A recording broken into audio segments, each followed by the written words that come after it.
જૂનાગઢ શહેરમાં ફક્ત 2 કલાકમાં જ અલગ અલગ વિસ્તારમાં 3 લોકો પર શ્વાને કર્યો હુમલો।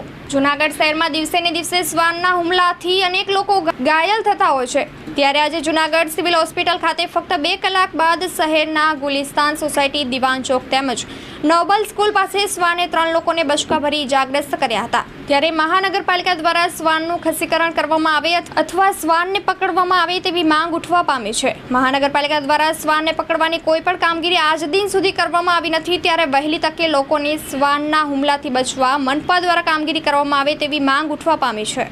હારૂન ઇબ્રાહિમ મહિરા ગુલિસ્તાનમાં મને કૂતરો કરી ગયો જોરદાર, ને કોઈ નગરપાલિકાવાળું ધ્યાન નથી દેતું। આની પહેલાં બી કરી ગયું તો કે નગરપાલિકાવાળું કોઈ ધ્યાન દેતું નથી। આની પહેલાં અહીં સારવારમાં આવ્યો તો એક સિવિલમાં એક જણાનો કૂતરો કરી ગયું છે, એનું કોઈ નગરપાલિકાવાળું કોઈ પૂછતું જ નથી। તમારી માંગ શું છે? હવે મારી માં એમ છે કે એને પકડો, એને કે બસ બીજો કંઈ નથી કે એને પકડો। અમારી માંગ એ છે કે પકડો।